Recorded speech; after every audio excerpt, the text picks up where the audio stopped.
Assalamualaikum warahmatullahi wabarakatuh. Ini kami dari kelompok 10 yang beranggotakan Nova Julia Putri dan Tiara Ain Haifani yang akan membahas tentang analisis strategi pembelajaran dan media pembelajaran dan peralatan pembelajaran di sekolah. Mata kuliah Masalah dalam Pembelajaran Sejarah yang diampu oleh Bunda Sumiatun dan Bapak Dr. Johan Setiawan, MPD. Yang pertama, strategi pembelajaran sejarah di sekolah. Strategi pembelajaran berpikir kritis dapat dilakukan dengan memperhatikan berbagai unsur dalam pembelajaran seperti pemilihan tema, bahan ajar, metode pembelajaran, dan penilaian pembelajaran. Agar kegiatan pembelajaran untuk mengembangkan keterampilan berpikir kritis optimal, 4 unsur pembelajaran di atas harus disusun secara sinergis. Pertama, pemilihan tema pembelajaran. Hampir semua masalah sejarah dapat digunakan dalam bahan ajar berpikir kritis. Namun, guru harus memilah bagian mana bahan ajar yang akan dikembangkan dalam rangka melatih berpikir kritis siswa. Hal ini tentu harus memperhatikan kebutuhan belajar, waktu yang tersedia, serta interaksi siswa. Tema dapat diambil dari masalah-masalah kontroversial atau masalah yang banyak menimbulkan tafsir. Kedua, pengembangan bahan ajar dapat berupa alat atau media yang digunakan dalam pembelajaran sejarah. Guru dapat menggunakan bahan ajar yang telah ada atau menyusun bahan ajar sendiri. Berbagai bahan ajar yang telah tersedia, misalnya majalah, film, novel, biografi, dan sebagainya. Sebagai contoh adalah film tentang pengkhianatan G30S PKI yang diproduksi pemerintah Orde Baru dapat menjadi bahan ajar untuk melakukan kritik.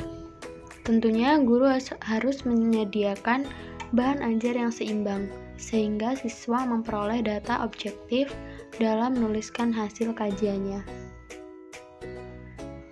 Ketiga, pengembangan metode pembelajaran. Metode pembelajaran sangat menentukan bagaimana sifat pembelajaran yang berlangsung. Keterampilan berpikir kritis sangat mudah diterapkan untuk pembelajaran aktif, kooperatif, kontekstual, problem-based learning, dan inquiry.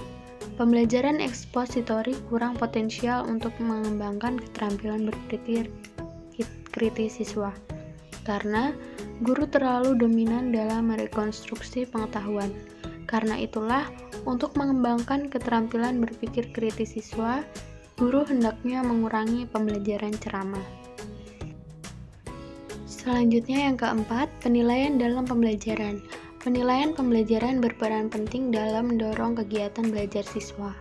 Penilaian yang hanya mengandalkan paper and pencil test kurang merangsang siswa untuk melakukan aktivitas yang mendorong berpikir kritis.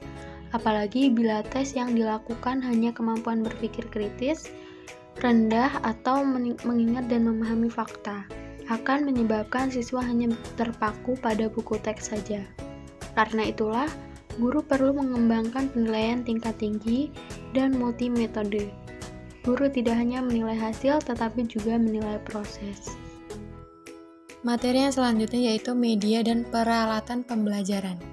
Media pembelajaran dapat didefinisikan sebagai segala sesuatu yang dapat digunakan untuk menyalurkan pesanan atau medium dari pengirim kepada penerima, sehingga merangsang pikiran, perasaan, minat, serta perhatian terhadap materi pembelajaran.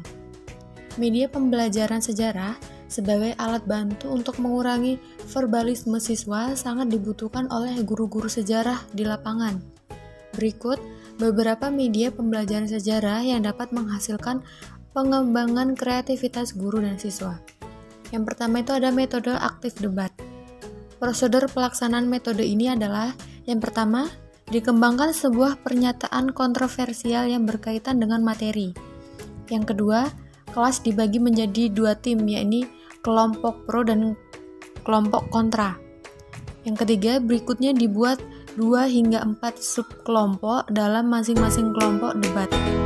Yang keempat, setiap subkelompok diminta untuk mengembangkan argumen yang mendukung masing-masing posisi untuk menyiapkan urutan daftar argumen yang bisa mereka diskusikan dan seleksi.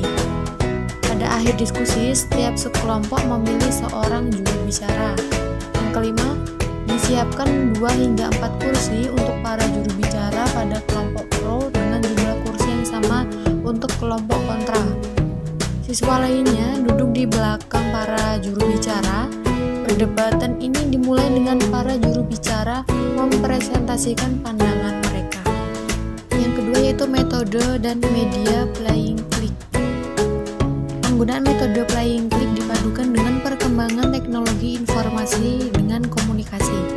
Media ini kemudian dikembangkan dan diaplikasikan dalam proses pembelajaran sejarah.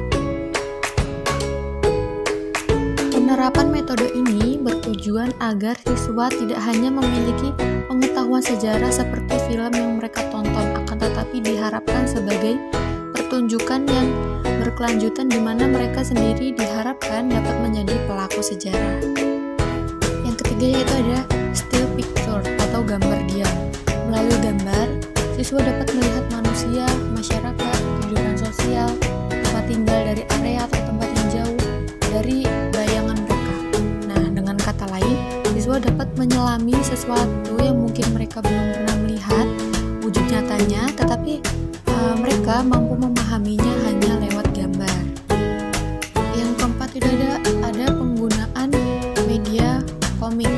Nah, komik ini digunakan sebagai media pembelajaran sejarah, diharapkan menjadi salah satu terobosan dalam pengembangan pendidikan sejarah. Nah, dengan adanya komik, sejarah diharapkan pembelajaran sejarah dianggap tidak terlalu membosankan.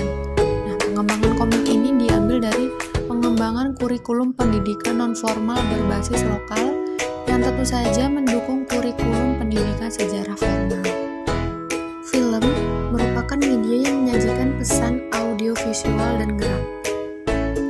Film akan menjadi alat instruksional yang efektif mengembangkan media ajar dan memperkuat pemahaman siswa. Oleh sebab itu, kebanyakan film sudah menjadi salah satu media standar di kelas-kelas karena sifatnya yang menghibur dan tidak membosankan. Yang terakhir yaitu ada permainan dan simulasi. Ya, ini merupakan operasional model yang mendekati kenyataannya, memberikan pengalaman pada siswa dengan memberikan kesempatan untuk berpartisipasi dalam permainan untuk memerankan